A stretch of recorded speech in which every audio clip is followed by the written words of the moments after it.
Welcome to a 3-minute army primer on Panathor's underwater denizens. Do you feel like seafood? Because it's time for the Trident Realm of Neuretica. The Trident Realm is a clever list for canny players who like a bit of finesse in their wargames, so if you struggle with shenanigans and mind games you might find them tough, but to those who like to mess with your mind as much as stab you in the face, they're a fantastic force to get to grips with. Right, I'm going to have to be quick here because there's a lot of suitable archetypes the list can fit into. So the one thing the list isn't big on is defense, but thanks to some very nice punchy low defense units like Depth Horrors and Thule, you can smash people right on the nose and pray there's not enough left to punch back. Wait, what? I just said it's not big on defense.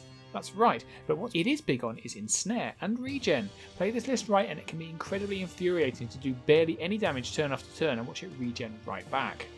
I should really stick this at the end, but I'm a stickler for alphabetical order.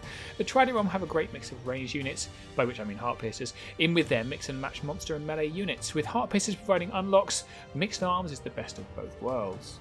I just said monsters, right? Kraken are brilliant, Knuckers are amazing, hell, water elementals and the Trident can go nuts.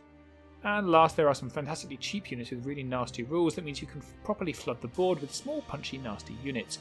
Are Trident Realm the Trident King of MSU? They're clearly a contender.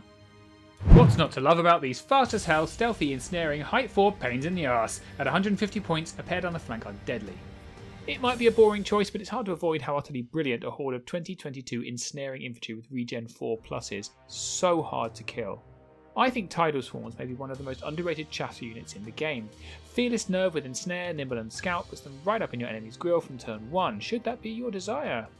And as an honourable mention, I think it's the Wild Charge and Speed 7 that makes these flexible anchor monsters so great. Their threat range and ability to utterly tar pit an enemy unit thanks to regen and Ensnare can tie up a whole flank, and the model is amazing. So, low defense is a thing. It matters less in melee thanks to Ensnare, but against shooting it's a bit of a nightmare, so watch out. Similarly, their lack of definitive tanky, punchy units means some players might struggle to understand how to use the pieces the army presents, but in the right hands, they can be devastating.